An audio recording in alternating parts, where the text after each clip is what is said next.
प्रविधिको फाइदा उठाएर अनि पृथ्वीनारायण शाहलाई गाली गर्दै बस। त्यस्ता जोइ टिग्रेहरू यो राज्य कमजोर भएको हुनाले हो, नभए तिनीहरूका जिब्रा काटेर नि चिटिक चिटिक पारेर कैँचीले काटेर फालिदिन्छ गतिलो राज्य हुने हो भने। है, राष्ट्र निर्मातामाथि प्रश्न उठाउन पाइँदैन, राष्ट्रका विरुद्ध बोल्न पाइँदैन। न्याय नपाए गोर्खा जानु त्यसै भने हो त्यस्तो खालको अन्याय गर्ने, अत्याचार गर्ने, जनतामाथि दमन गर्ने, जनताको शोषण गर्ने विदेशीहरूसँग मिलेर आफ्नो राष्ट्र कमजोर बनाउनेहरूका काटिदिउँ न जिब्रा 2-4 दर्जनको, त्यसपछि कसैले बोल्दैन। पृथ्वीनारायण शाहले यो राज्य विस्तार गर्नका निमित्त आफ्नो राज्य मासेको छ। जसले पृथ्वीनारायण शाहलाई तथानाम गाली गर्छ अथवा पृथ्वीनारायण शाहको चाहिँ राज्य विस्तार हो त्यो भनेर जसले भन्छ, त्यसले चाहिँ के विस्तार गर्यो? जसले त्यो प्रश्न उठाइराखेको छ त्यसका बुद्धिले के विस्तार गर्यो, के आर्जन गर्यो, त्यसले के दिएर गयो नेपालीलाई? त्यस्ता जोइ टिग्रेहरूका कुरा पृथ्वीनारायण शाहसँग पनि जोड्नु हुँदैन। पृथ्वी जयन्ती भनेको यो राष्ट्र जन्माउने जन्म जयन्ती हो। पृथ्वी जयन्तीलाई हामीले त्यसरी बुझ्नुपर्छ। पृथ्वी जयन्ती मनाउनुको मुख्य उद्देश्य भनेको यो राष्ट्रको जन्मदिन मनाउनु हो भन्ने हामीले सम्झिनुपर्छ। पृथ्वीनारायण शाहले यो 4 जात 36 वर्णको फुलबारी हो भनेर त्यो हुकुम भएको चाहिँ कारण के हो भने यो राष्ट्र सबैको साझा हो, सबै नेपाली जातिको साझा हो र यसलाई साझा राष्ट्रको रूपमा सबैले यसलाई आफ्नो राष्ट्र सम्झिनुपर्छ। सबैले यो राष्ट्रभित्र आफूलाई, आफ्ना दरा सन्तानलाई गरी खाने एउटा भूगोलको रूपमा उपभोग गर्नु, यो राष्ट्र निर्माण गर्ने, नेपाल राष्ट्र निर्माण गर्ने त्यो अभिलाषा नराखेको भए, त्यो विचार नराखेको भए आज हामीसँग देश हुने थिएन। उसखाने ती दुवै राष्ट्रका शत्रु हुन्, तिनीहरूको धन र ज्यान हरण गरिदिनुपर्छ, कुनै पाप लाग्दैन। घुस दिने र घुस लिने यो दुइटैलाई यो देशबाट देश निकाला गर्नुपर्छ, या त उसलाई कडाभन्दा कडा दण्ड दिनुपर्छ। कसैका धर्ममाथि हस्तक्षेप गरेको थिएन पृथ्वीनारायण शाहले। हजारौँ मानिसहरूलाई कत्लेआम गरेर आएकाहरू शासनमा आइराखेका बेलामा पृथ्वीनारायण शाहले कसका नाक काट्यो, कान काट्यो भनेर होइन केही फटाहरू चाहिँदो नचाहिँदो गरिराखेका छन्। ती फटाहरूलाई नेपाली जनताले नजिकबाट निहालिरहेको छ। तिनीहरूको दुःखद अवस्था चाहिँ आउन सक्छ भोलिका दिनमा। अनिल योगीज्यूलाई हाम्रो च्यानलमा स्वागत छ। धन्यवाद। अब पृथ्वी जयन्तीको पूर्व सन्ध्यामा छौँ न हामी अहिले, होइन? वर्षैपछि यो पृथ्वी जयन्ती मनाइरहेको छ। केही समय अगाडि राज्यले अब यो चाहिँ बनाउन रोक पनि गरेको थियो, तर पछि फेरि मनाउन सुरु गरेको थियो। सार्वजनिक विधाहरू पनि दिइरहेको स्थिति छ अहिले। यतिखेर यसलाई कसरी हेर्नु भएको छ? धन्यवाद छ प्रश्नका लागि। पृथ्वी जयन्ती भनेको त्यो कुनै एउटा राजाको जयन्ती मात्रै मनाएको जस्तो होइन। पृथ्वी जयन्ती भनेको यो राष्ट्र जन्माउने जन्म जयन्ती हो। पृथ्वी जयन्तीलाई हामीले त्यसरी बुझ्नुपर्छ। यदि पृथ्वीनारायण शाहले यो राष्ट्रलाई एकताबद्ध गराउनका निमित्त र विशाल नेपाल निर्माण गर्नका निमित्त उहाँले त्यो गोर्खा राज्यलाई मासेर भए पनि यो राष्ट्र निर्माण गर्ने, नेपाल राष्ट्र निर्माण गर्ने त्यो अभिलाषा नराखेको भए, त्यो विचार नराखेको भए आज हामीसँग देश हुने थिएन। त्यसो भएको हुनाले पृथ्वीनारायण शाहको जन्म जयन्ती र राष्ट्रिय एकता दिवस अथवा पृथ्वी जयन्ती मनाउनुको मुख्य उद्देश्य भनेको यो राष्ट्रको जन्मदिन मनाउनु हो भन्ने हामीले सम्झिनुपर्छ। किनकि पृथ्वीनारायण शाहले यो राष्ट्रको जन्म गराएका हुन्। उसो त पृथ्वीनारायण शाहले एक्लै होइन, पृथ्वीनारायण शाहलाई नेपाली जातिले मद्दत गरेर यो राष्ट्र निर्माण भएको हो। पृथ्वीनारायण शाहले पनि स्वयं आफैले मैले मात्रै बनाएको हुँ भनेका छैनन् कहीँ पनि। पृथ्वीनारायण शाहले यो 4 जात 36 वर्णको फुलबारी हो भनेर त्यो हुकुम भएको चाहिँ कारण के हो भने यो राष्ट्र सबैको साझा हो, सबै नेपाली जातिको साझा हो र यसलाई साझा राष्ट्रको रूपमा सबैले यसलाई आफ्नो राष्ट्र सम्झिनुपर्छ। सबैले यो राष्ट्रभित्र आफूलाई, आफ्ना दरा सन्तानलाई गरी खाने एउटा भूगोलको रूपमा उपभोग गर्नु, आफ्ना धर्म संस्कृति सभ्यतालाई मान्नु, विदेशीहरूबाट होसियार रहनु, विदेशी साहु महाजनलाई देशभित्र आउन नदिनु, तिनीहरूले हाम्रो राज्यको धन खिचेर लैजान्छन् घुस दिने र घुस खाने ती दुवै राष्ट्रका शत्रु हुन्। तिनीहरूको धन र ज्यान हरण गरिदिनुपर्छ, कुनै पाप लाग्दैन। समथल जमिनमा घर छ भने त्यसलाई पाखातिर सार्नु, त्यहाँ कुलो खनेर आबादी गर्नु, होइन। विदेशीसँग चाहिँ सम्बन्ध राख्दाखेरि विचार गर्नु। उत्तरको बादशाह भनेको चिनसँग नजिकको सम्बन्ध राख्नु। दक्षिणको बादशाह चतुर छ भनेको त्यो बेलाको अङ्ग्रेज, दक्षिणको बादशाह चतुर छ, त्योसँग होसियारी गर्नु भनेर पृथ्वीनारायण शाहले जो दिव्य उपदेश बक्सियो, राजनीति, कूटनीति, अर्थनीति, परराष्ट्र नीति, सबै जति राष्ट्रका जो नीतिहरू हुन्छन् ती सबै नीतिको प्रतिपादन गर्ने, त्यसको सूत्रपात गर्ने, त्यसको क्रियान्वयन गर्ने काम राजा बडा महाराजाधिराज पृथ्वीनारायण शाहका दिव्य एउटा हृदयबाट जे विचारहरू आए त्यसैका आधारमा नेपाल आजसम्म अडिराख्यो। तपाईँले अघि केही वर्ष चाहिँ राज्यले मनाएन भन्नुभयो। अब त्यो त कस्तो थियो भने विदेशीहरूले पालन पोषण गरेका, विदेशीहरूले पालेका, विदेशीहरूले यो देश मास्नका निमित्त प्रजातन्त्र, लोकतन्त्र, के तन्त्रको नाममा अगाडि सारेका आफ्ना कठपुतलीहरू माध्यम पृथ्वीनारायण शाहका शालिग भत्काउन लगाइयो र पृथ्वी जयन्ती अथवा राष्ट्रिय एकता दिवस मनाउने काम राज्यले बन्द गर्यो। त्यसपछि हामी करायौँ, आम नेपालीहरूले त्यसको विरोध गरे। त्यसपछि लाचार भएर विदेशीका कठपुतलीहरूले पनि मनाउने चाहिँ व्यवस्था गरे। यो राज्यले जबरजस्ती गरेर हटाएको थियो। जनताको जबरजस्तीका अगाडि यी शासकहरूको केही पनि लागेन, उसले मनायो। पृथ्वी जयन्तीलाई आम नेपालीहरूले आफ्नो ढङ्गले मनाइरहेका थिए। बिचमा केही अप्ठ्यारो पारे पनि शासकहरूले अहिले अप्ठ्यारो छैन। आम नेपालीहरूले घर घरमा दीपावली मनाउनुपर्छ। यो राष्ट्र हामीलाई जन्माइदिने र हामीलाई नेपाली बनाइदिने बहादुर राजा चाहिँ पृथ्वीनारायण शाह हुन्। त्यसलाई निरन्तरता उनका सन्तानले दिँदै आए र अहिलेसम्म राज संस्थाले मुलुकको रक्षाको निमित्त कहीँ न कहीँबाट भूमिका खेलिरहेको भन्ने हामी बुझ्छौँ।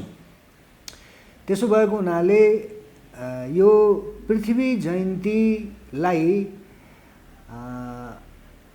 नेपालको जो हाम्रो राष्ट्रिय सेना छ त्यो सेनाले अरूले भन्दा बढ्ता उसले मनाउनुपर्छ, किनकि उसको जन्मदाता नेपाली सेनाको जन्मदाता पृथ्वीनारायण शाह वही बक्सिन्छ है। अभिभावक नेपाली सेनाको अभिभावक को हो त भन्दा पृथ्वीनारायण शाह हो अथवा शाहवंश हो। अहिले पछिल्लो समय सेनाले शाहवंशलाई छोड्यो होइन। विदेशीका दलालहरूका डरले पृथ्वी जयन्ती मनाउन पनि लाज माने जस्तो गर्यो केही समय, केही वर्ष होइन।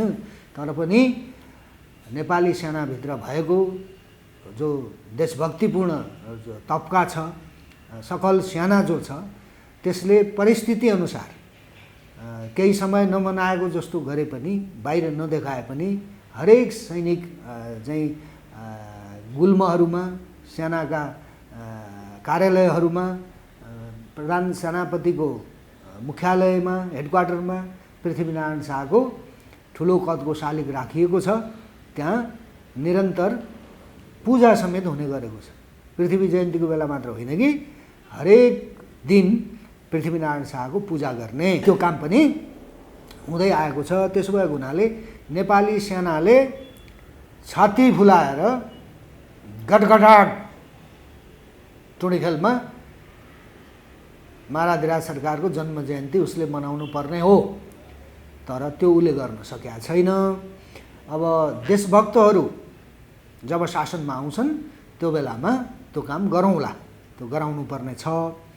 तर अहिले लाजकाजले जनताको त्यो विरोधलाई थेक्न नसकेर विदेशीको डिजाइनमा यो देश कमजोर बनाउन आएका पात्रहरूले जसरी चाहिँ यो पृथ्वी जयन्ती मनाउनु हुँदैन भने केही समय त्यो कुरा उनीहरूले थेक्न सकेनन् र उनीहरूले पृथ्वीनारायण शाहको साले सिंहदरबार अगाडि आएर राष्ट्र प्रमुखले पनि आएर सेनाको टुकुडी सहित बाजागाजा सहित भव्य रूपमा मनाउने गरेका छन्। यो किन पहिला उनीहरूले मान्नु हुँदैन भने अहिले किन मानिराखेका छन्? त्यस भएर यी को हुन् दोक्लाहरू भन्ने कुरा त्यो आम नेपालीहरूले बुझिसकेका छन्। अब यिनीहरूले पृथ्वी जयन्ती नमनाए पनि पृथ्वीनारायण शाहको इतिहास त्यो मेटिनेवाला थिएन। पृथ्वीनारायण शाहको त्यो त्याग तपस्या र त्यो बलिदानबाट निर्माण भएको राष्ट्र हो भन्ने कुरा जो नेपालीहरूका मन मस्तिष्कमा जुन कुरा थियो त्यो मेट्न सकिनेवाला थिएन। तर पनि यिनीहरूले त्यो दुष्प्रयास गरे। तर अन्ततः सत्यको जित भयो र विदेशीका कठपुतलीहरूले हारे र अहिले उनीहरूले जोसुकै सरकारमा भए पनि यिनीहरू मनाउन्। यिनीहरूको पनि सद्बुद्धि आओस्, म यति भन्छु यो कुरामा। त मुख्य कुरा चाहिँ पृथ्वीनारायण शाहको जन्म जयन्ती अहिले मनाउनुको हाम्रो चाहिँ तात्पर्य चाहिँ के हो र हाम्रो उद्देश्य चाहिँ के हो भने अब यो राष्ट्रलाई विदेशीका विचारले चलाउन सकिँदैन। अब हामी पृथ्वीनारायण शाहका विचारमा जानुपर्छ। पृथ्वीनारायण शाहको अर्थनीति, पृथ्वीनारायण शाहको कूटनीति, पृथ्वीनारायण शाहको समाजनीति, पृथ्वीनारायण शाहको धर्मनीति र पृथ्वीनारायण शाहको यी तमाम राज्यका महत्त्वपूर्ण नीतिहरू जो उहाँले दिव्य उपदेश मार्फत जो बक्सेको छ, अब त्यसैलाई आधार बनाएर त्यही माथि हामीले टेकेर ती विचारहरूलाई नै हाम्रा आफ्ना विचार हुन् भनेर हामीले मान्ने, जान्ने, बुझ्ने र त्यसका आधारमा मुलुकलाई हाँक्ने हैन। र उदाहरणको लागि घुस दिने र घुस लिने राष्ट्रका शत्रु हुन्, तिनको धन र ज्यानको हरण गरे पनि पाप लाग्दैन भनेर जो भनिबक्सेको छ नि। अब घुस दिने र घुस लिने यो दुईटैलाई यो देशभित्र यो देशबाट देश निकाला गर्नुपर्छ, या त उसलाई कडाभन्दा कडा दण्ड दिनुपर्छ। अब त्यो सुरु गर्नुपर्छ, गफ गरेर हुँदैन, त्यो गर्ने मान्छे चाहियो शासनमा। पृथ्वीनारायण शाहले चाहिँ आर्यको देशमा विदेशीका दोक्लाहरूले आएर मनपरी गरिराखेका छ, घुस खाइराखेका छ, घुस दिइराखेका छन् तिनीहरूले। भुस्याहरू घुस खाने र घुस खानेको बुद्धि हुँदैन। त्यसो भएको हुनाले यो घुस खानेहरूको जुन दुनियाँ बनाए यिनीहरूले, घुस खानेहरूले, त्यस भएर यिनीहरूलाई दण्ड दिने गरिकन अगाडि जानुपर्छ। धर्मको बारेमा पनि धर्म पृथ्वीनारायण शाहले आफ्ना कुला धर्म मानिखानु भनेको छ, नछोड्नु भनेको छ। कसैका धर्ममाथि हस्तक्षेप गरेको थिएन पृथ्वीनारायण शाहले। हजारौँ मानिसहरूलाई कत्लेआम गरेर आएकाहरू शासनमा आइराखेका बेलामा पृथ्वीनारायण शाहले कसका नाक काट्यो, कान काट्यो भनेर होइन केही फटाहरू चाहिँदो नचाहिँदो गरिराखेका छन्। ती फटाहरूलाई नेपाली जनताले नजिकबाट निहालिरहेको छ। तिनीहरूको दुःखद अवस्था चाहिँ आउन सक्छ भोलिका दिनमा। त्यसो भएको हुनाले अब यो देशका विरुद्ध बोल्ने है, राष्ट्र निर्माताका विरुद्ध बोल्ने र नेपाली जातिका बिचको एकतालाई भाड्न खोज्ने र जनतालाई अप्ठ्यारो पार्न खोज्ने तत्त्वहरूमाथि नेपालीहरू बिस्तारै जाइ लाग्ने स्थिति बन्न सक्छ। त्यसो भएको हुनाले यो राष्ट्रलाई थामिराख्नका लागि हामीले विदेशीहरूसँगको कूटनीतिक सम्बन्ध कस्तो गर्ने? पृथ्वीनारायण शाहले भनेको जस्तो उत्तरको बादशाहसँग हामीले निकट सम्बन्ध राख्नुपर्छ। अब है, दक्षिणको बादशाह अङ्ग्रेज गइसक्यो होइन, दक्षिणको बादशाह पनि ले बुझ्नु पर्यो, उसले पनि हामी उसँग पनि समदूरीको सम्बन्ध राख्छौँ। चीनसँग जुन सम्बन्ध राख्छौँ, भारतसँग पनि त्यही सम्बन्ध राख्छौँ। अझ भारतीय चाहिँ शासक र भारतीय जनतासँग हाम्रो धर्म, संस्कृति, सभ्यता यी आदि इत्यादि कुराहरू मिल्ने भएको हुनाले, नजिकको सम्बन्ध भएको हुनाले, आवत जावतमा कुनै पासपोर्ट सिस्टम नभएको हुनाले, दुई देश फरक फरक देश भए पनि हामी यति नजिक छौँ। तर उनीहरूले हामीमाथि अन्याय गर्दै आएको छ। उनीहरूले अङ्ग्रेजको नीति छोडेको छैन। हिन्दुस्तानी शासक वर्गले त्यो अङ्ग्रेजको नीति छोड है, हामीलाई समकक्षी एउटा राष्ट्रको रूपमा तिमीहरूले स्वीकार गर। भारतको रक्षाका निमित्त नेपालीहरूले बलिदान दिँदै आएका छन् सयौँ वर्षदेखि। त्यसो भएको हुनाले हिन्दुस्तानी शासक वर्गले पनि हामीमाथि अन्याय गर्न छोड, उत्तरकाले छोड, दक्षिणकाले छोड, हामीलाई हाम्रो गतिमा जान देऊ। तिमीहरूको मद्दत चाहिने कुरामा मद्दत गर, हामी पनि मद्दत गर्ने ठाउँमा मद्दत गर्छौँ। अब हाम्रा विचारमाथि हस्तक्षेप गर्ने, हामीलाई हाम्रो गतिमा हिँड्न नदिने, हाम्रो चाहिँ उत्थानमा बाधा अडचन सिर्जना गर्ने अनि आफूले पालन पोषण गरेका भाटहरूलाई ल्याएर तिमीहरूले हामीमाथि शासन गर्न राखिदिने काम जो आजसम्म हुँदै आयो, अब उपरान्त त्यो गर्न पाइँदैन भनेर हामीले यो पृथ्वी जयन्तीको पावन अवसरमा यो कुरा पनि भन्नुपर्ने छ। त्यो भनि पनि राखेका छौँ हामीले आफ्नो ढङ्गले। त्यसो भएको हुनाले पृथ्वीनारायण शाहको हामीले जतिसुकै बयान गरे पनि त्यो सम्भव हुँदैन, त्यो बयान गर्न सकिँदैन। पृथ्वीनारायण शाहका विचार ती कसैले व्याख्या र विश्लेषण गर्न सक्ने विचार होइनन्। ती देववाणी हुन्। ती विचार भनेका ती एउटा मानवका हृदयबाट ब्रह्म दृष्टिबाट आएका बाणी मात्र होइनन्। ती एक प्रकारले दैवी बाणी हुन्। ती देवतुल्य एउटा मानव प्राणीका हृदयबाट आएका बाणी हुन्, जसका कारण हामीले आज हामीलाई नेपाली भन्न पाएका छौँ। शिर ठाडो गरेर संसारका सामु उभिने स्थिति बनेको थियो। नेपाली भनेको गोर्खालीहरूको राष्ट्र हो। गोर्खाली भनेका इमान्दार हुन्छन्। गोर्खाली जहाँ गयो त्यहाँ जित्छन्। सारा संसार हल्लाउन सक्ने जाति हो गोर्खाली भन्ने जो स्थापित एउटा मूल्य मान्यता थियो, यी दोगलाहरूले गर्दाखेरि, दलालहरूले गर्दाखेरि गोर्खालीहरूलाई चोर हुन्, गोर्खालीहरू भगुवा हुन्, गोर्खालीहरू ठग हुन्, गोर्खालीहरू बेइमान हुन्, स्वदेशीलाई पनि बेइमान गर्छन्, विदेशीलाई पनि बेइमान गर्छन् गोर्खालीहरू आजका भन्ने गलत म्यासेज गएको छ। अब त्यो मेट्नुपर्छ, त्यसलाई लिपपोत गरेर मेट्नुपर्छ। त्यो मेट्नलाई यिनीहरूलाई नमासिकन है, देश मास्न आएका तत्त्वहरूलाई नमासिकन त्यो मासिँदैन। त्यसो भएको हुनाले अबको नेपालको राजनीति पृथ्वीनारायण शाहको बाटोमा, राजा महेन्द्रको बाटोमा लैजानका लागि हामीले बल गर्छौँ। आम नेपालीहरूलाई पनि हामी हृदयदेखि नै अनुरोध गर्छौँ, हामीले त्यो बाटोमा गएनौँ भने नेपाल राष्ट्र र नेपाली जातिको भविष्य सुरक्षित रहन्न। नेपाल बलियो बनाउन र नेपाली जातिलाई यही देशभित्र बस्न र बाँच्न सक्ने परिस्थिति बनाउनका लागि 10 वर्ष समय भए पुग्छ। 10 वर्षभित्रमा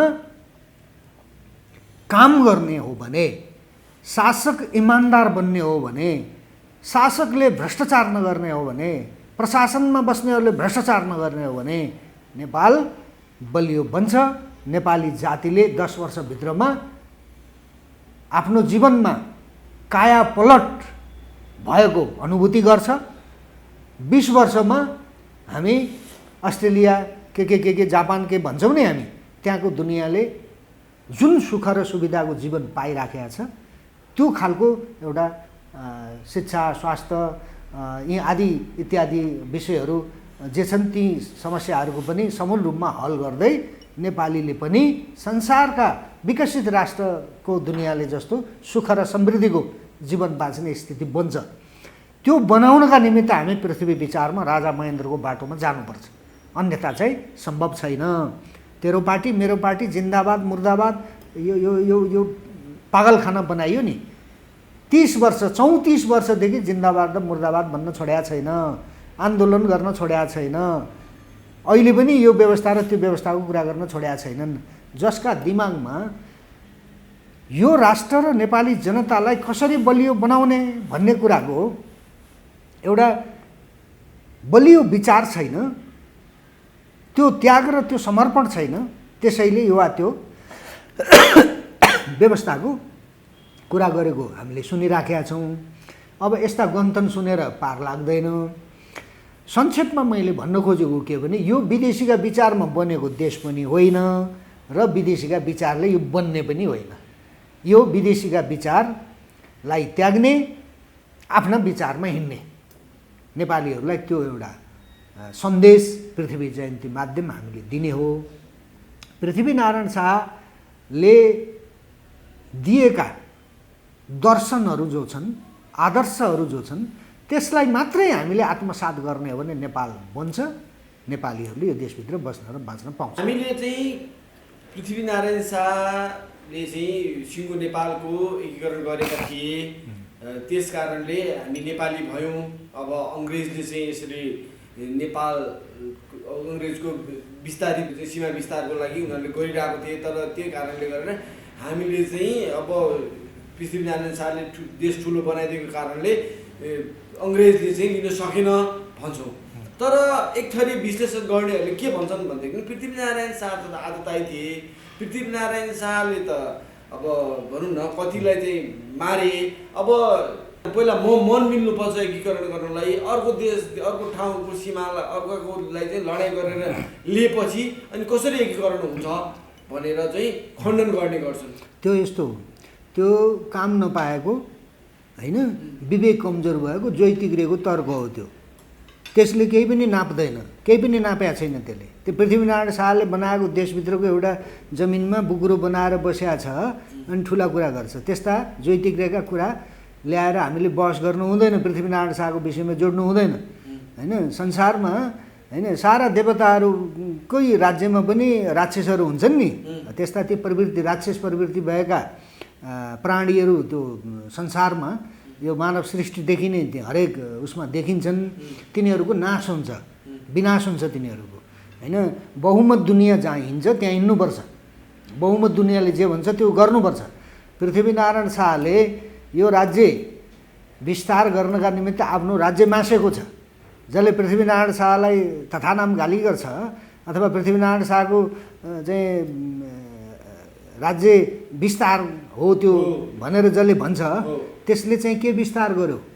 जसले त्यो प्रश्न उठाइराखेको छ त्यसका बुद्धिले के विस्तार गर्यो, के आर्जन गर्यो, त्यसले के दिएर गयो नेपालीलाई? त्यस्ता जोइ तिग्रेहरूका कुरा पृथ्वीनारायण शाहसँग पनि जोड्नु हुँदैन। त्यस्ता कुरा ल्याएर हामीलाई प्रश्न पनि पत्रकार साथीहरूले नगरिदिनु होला भनेर म तपाईँ माध्यममा अनुरोध गर्छु। किनकि तपाईँ हामीले प्रचार त्यसको गर्नुपर्छ, प्रचार त्यस्ता कुराको गर्नुपर्छ जुन कुराले शक्ति आर्जन गर्न सकिन्छ, जुन कुरा सत्य हो, जुन कुराले भावी भोलिका पुस्ताले पनि चाहिँ मनन गर्न अध्ययन गर्नका निमित्त एउटा त्यो विषय बनोस्। त्यस्ता चाहिँ कमजोर तर्क गर्ने, आफू केही पनि नगर्ने होइन, फट्याइ गर्ने, बेइमानी गर्ने, देश कसरी बन्छ होइन, एउटा राष्ट्र संसारका राष्ट्रहरूको बिचमा एउटा फरक राष्ट्रको अस्तित्व कसरी स्थापित हुन्छ, कसले गर्यो, कसरी चाहिँ जोगाएर राखिदियो होइन, ती सारा राज्यका संयन्त्रहरू कसरी खडा गर्यो, कति ठुलो त्याग गर्यो, कति ठुलो बलिदान गर्यो, त्यो केही पनि हिसाब किताब छैन। अनि जोइ तिग्रे अनि अहिलेको प्रविधिको फाइदा उठाएर अनि पृथ्वीनारायण शाहलाई गाली गर्दै बस। त्यस्ता जोइ तिग्रेहरू यो राज्य कमजोर भएको हुनाले हो, नभए तिनीहरूका जिब्रा काटेर नि चिटिक पारेर कैँचीले काटेर फालिदिन्छ गतिलो राज्य हुने हो भने।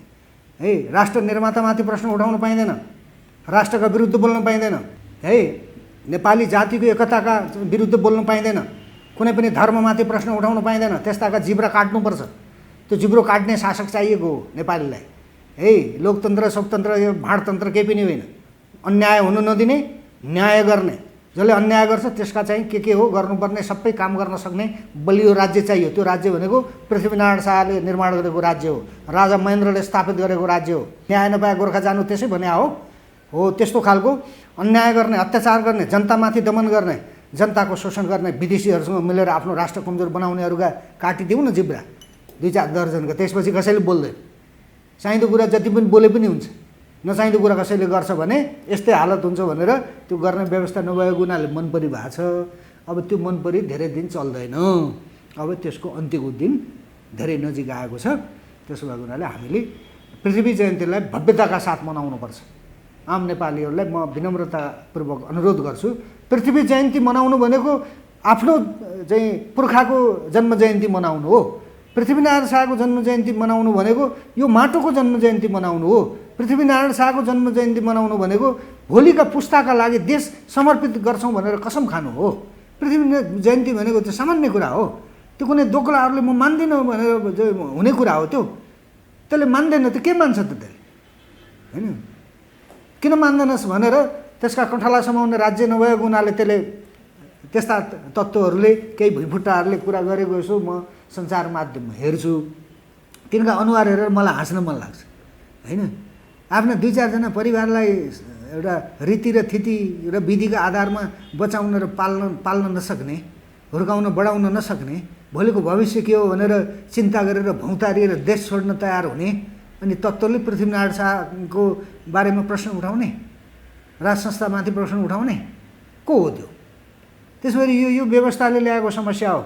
जस्तासुकै घैमलहरू होइन, जस्तासुकै चाहिँ झारपातहरूले पनि ठुल्ठुला कुरा गरेर राखेका छन्, त्यो मिल्दैन। अहिले चाहिँ मिलिरहेको छ होइन। गतिलो एउटा थिति र विधिको आधारमा के गर्न हुने, के गर्न नहुने, के बोल्नु हुने के बोल्नु नहुने भन्ने हुन्छ नि एउटा राज्यभित्र राष्ट्रभित्र एउटा थिति हुन्छ। त्यो थितिमा अडिने शासक आयो भने त्यस्ताले बोल्न पाउँछ? त्यस्ताले कस्तो दण्ड पाउलन् कल्पना गर्नुहोस्। त्यसो भएर अब उपरान्त त्यो हुन्न। जति भइराखेको छ नि त्यो उनीहरूको अन्त्यका लागि उनीहरूले आफ्नो खाडल आफै खनिराखेको छ। हामीलाई चिन्ता त्यो हो। त्यसो भने देश सबैको साझा हो, यो तेरो मेरो भन्ने कुरा छैन। प्रत्येक नेपाली जातिले यो देशलाई आफ्नो आधार, जीवनको आधार, आफू बाँच्ने आधार, आफ्ना भोलिका सन्ततिहरूको आधारको रूपमा स्वीकार गर्नुपर्छ र राज्यले पनि त्यो प्रत्याभूति दिनुपर्छ।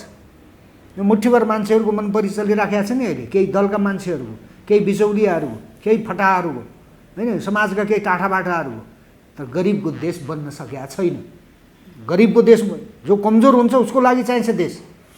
है, बलियाहरू, धनीहरू, पढालेखाहरू जान्छन् भागेर अरूका देशमा, होइन, कामले जालान्, भागेर जालान्, हरेक कारणले जालान्। तर जो जनता हो नि त्यो जाँदैन। त्यो जनता जमिनमा हुन्छ। त्यो जमिनमा भएको जनताको लागि हो पृथ्वीनारायण शाहले बनाएको देश। त्यसो भएको हुनाले यो देशलाई जसले बनाए उनीहरूलाई दुत्कार्ने, उनीहरूलाई ललकार्ने जो परिपाटी यिनीहरूले ल्याए नि, त त्यसै कारणले यिनीहरूको विनाश हुन लाग्यो हो। अब विनाश हुनेहरूको हामीले रोक्न सक्दैनौँ। त पृथ्वी जयन्ती मेरो पिताजीले पनि मनाए, मैले मनाएँ, मेरा भोलि सन्तानले पनि मनाउँछन्, मेरा सन्तानका सन्तानले पनि मनाउँछन्। त्यो मनाउनुपर्छ, त्यो मनाउने छन्, हामीलाई विश्वास। त्यसो भएको हुनाले पृथ्वी जयन्तीको कुनै तुक छैन। कसैले चाहिँ गलत मनसाय राखेर टिप्पणी गर्नुको कुनै तुक छैन। त्यो कमजोर मानिसहरूले आफ्नो कुनै औकात, हैसियत, बुद्धि, विवेक, विचार केही पनि नभएका लम्पटहरूले गर्ने तर्क हो। त्यतातिर हामी जानु हुँदैन। हस्, समय दिनुभयो यसको लागि हामीलाई धेरै धेरै धन्यवाद। हस्, मलाई मौका दिनुभयो, धेरै धेरै धन्यवाद।